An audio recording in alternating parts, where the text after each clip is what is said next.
Hi everybody, welcome to Tech Tip Friday. I'm your host Kurt Staley, that plastics guy, and I'm bringing you a tech tip that you can take to the shop floor with you today. And today's tech tip talks a little bit about sprue design, and you're going to see this coming up in some footage which should appear somewhere around here, and we're just going to walk through some of the things that makes this, even a very small sprue, actually very well designed. First of all, we have cold slugs, and the cold slug is just designed to park material, plastic material, that's partially frozen from the beginning of the shot. You know, the plastic ejects from the nozzle of the machine, comes through here. If there's something that's partially frozen that would obstruct flow into the actual part cavities, it's captured at the cold slug.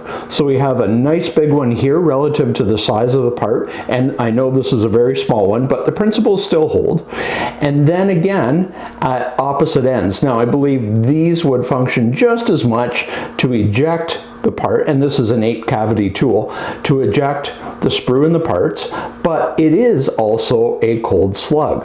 So when material hits the end of the part, the unmelt material, if there is any, will sit here, and then molten material will flow into the cavity of the tool, which is great. Next thing I wanted to point out, given the size of this particular sprue, we've got a nice round section here that's in proportion to everything, including the parts that are attached, which I'm not going to show you.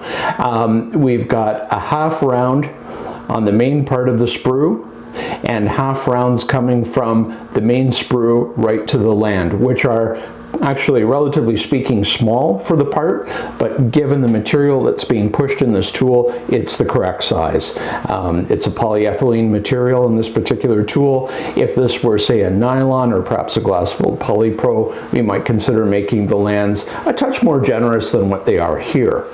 But again, this just demonstrates regardless of the size of part you're trying to mold, you always want to have plastic flowing with the least amount of resistance into the part, so you're going to have a generous sprue, cold slugs, and a decent land, regardless of the size of the part, the tool, or the runner. These principles are, well, they're just sort of universal for injection molding. And that's your tech tip. I'm very happy to do these every week. We're going to be bringing you more content. I will keep revisiting some of the older physical property characteristic ones. I'd like to re-record them because I did them last year before I got a better videography and audio system. So we're going to re-record those for you, keep those coming, and I will bring you the latest and greatest. If you haven't already, I would ask you to like and subscribe. Where is it? It's up here somewhere. Please consider doing that to support the channel. Please visit simcoplastics.com and you can subscribe to our newsletter there as well. I appreciate your support and encouragement. It's been about a year and a half. We're closing in on episode 100, and I'm just in the process of starting to design a bit of a contest with some fun giveaways. More on that shortly.